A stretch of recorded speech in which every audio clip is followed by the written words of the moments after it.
shopping can be like the devil's playground for so many people, because it's just full of temptations. And, well, to be honest, I don't actually own a TV.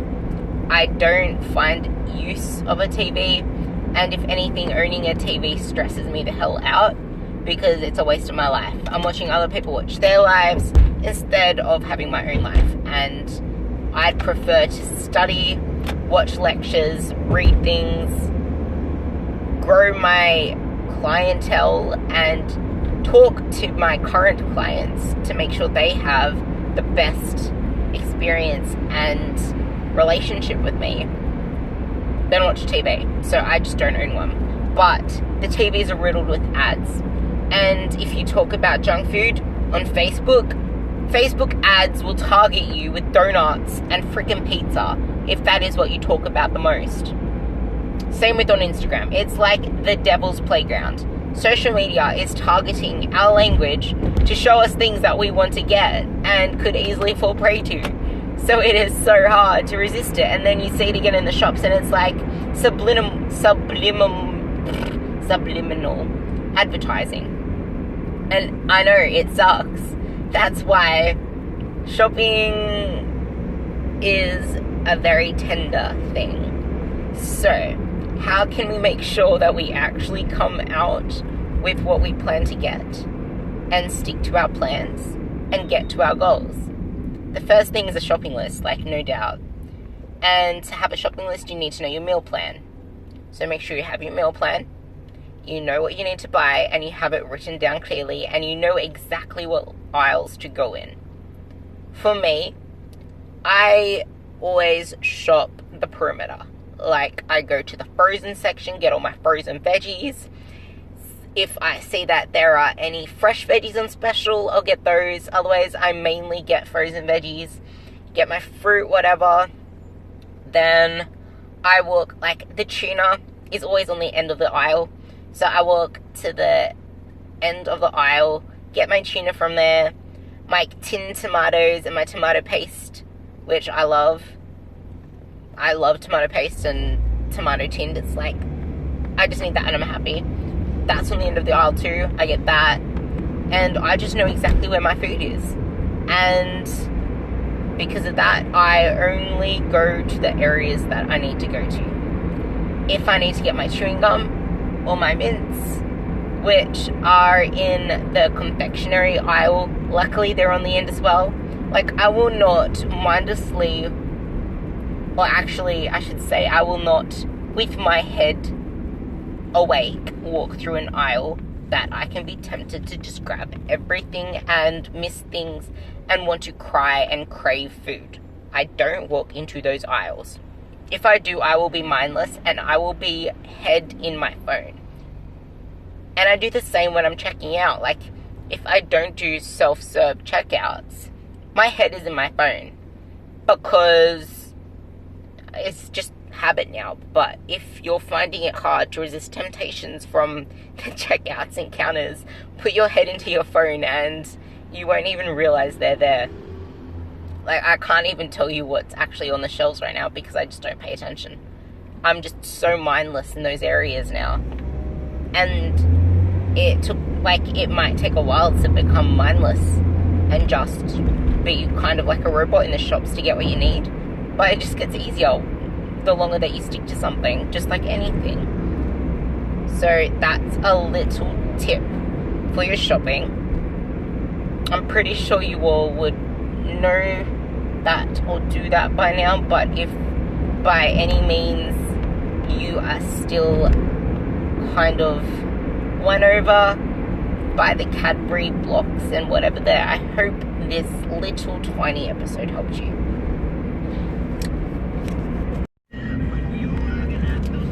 So I did a little mini episode on shopping hacks. I wasn't going to post it because I just thought like it was a well-known hack. But I'm going to post it anyway for those of you that it can benefit. And if it doesn't, just ignore the whole episode. But now I'm going to do at-home hacks for sticking to your diet. So I I recognize that a lot of you do live in a family with loved ones that you can't control their eating habits, or you're a mother of children and they have particular wants that don't fit your diet and they find it hard to adjust to your new way of eating. But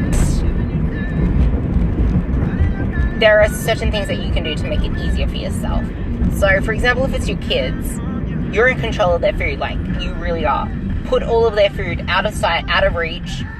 Make sure it is not in clear containers. Put it in like really, really dark boxes and containers that are like not clear or anything that makes you want to open them. Make them hard to open as well. Like something that's a simple pop off, you're more likely to go through it. But if it's something that's like a screw lid or something that you need to get like a spanner for or a tool for to open, it makes it so much easier because you're going to go back to it less. And also, if it's like in plain sight, in plain reach, you tell me how much easier it is for you to go after that than to go after something that's like on the highest shelf in some, like, put foods that you can nibble on, like if you're a nibbler or something like that. Put like fruits on the table. Put part of your meal plan on the table. Like I used to leave cucumber sticks out of my diet just so I could leave them there for me to nibble on. And I used to have heads of lettuce in plain sight in the fridge, so if I was to open the fridge, I'd grab, like, to me that kind of stuff is fine for me to nibble on and it keeps me satisfied because it's not like I'm satisfying hunger, it's more like boredom eating if that's what you guys go for. Otherwise, cut up carrot sticks, put fruit in the fridge. Like, if you're worried about carrots or fruit having sugar, you tell me, what is it better to reach for? That or a chocolate bar? I'm pretty sure the chocolate bar is going to set you further off your calories than that. Unless you have a specific craving, where if you eat everything you can to put off the craving, you will probably go higher in calories than if you just satisfied the craving, then have other foods there. Because most of the time, you're not actually hungry, and you don't actually need that food, you just want it, if that makes sense. So, if you are actually craving a food, find a way to fit it in and swap things out for it. And if you don't know how to do it, like how to swap it in, then ask someone who does.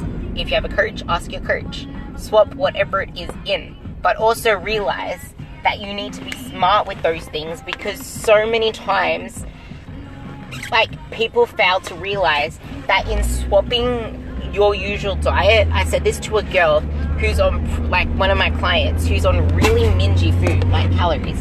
Her calories are so crap because she's deep in comp prep and like her body is stubborn as hell, and she's also a really, really small human. I said to her, because it was about that, I'm like, yeah, put it on your high day because we calorie cycle her, but be smart about your decisions, because if you swap a huge voluminous meal for a donut, you're going to be really freaking hungry, because that donut ain't gonna satisfy you, girl.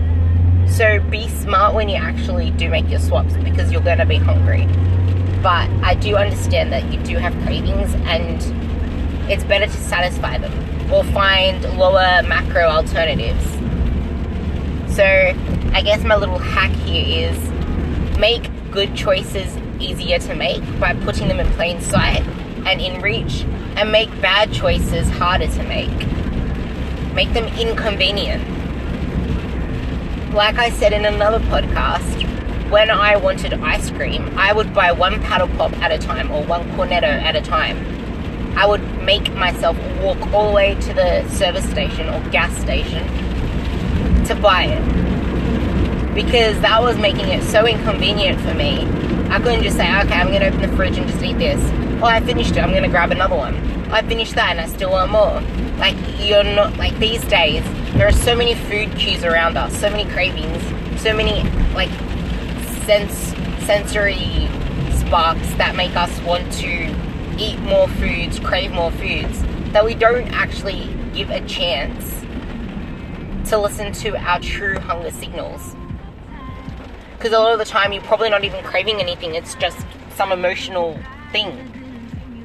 So something that I also say is, if you're craving something sweet, get a tea, get a coffee, get a diet cordial.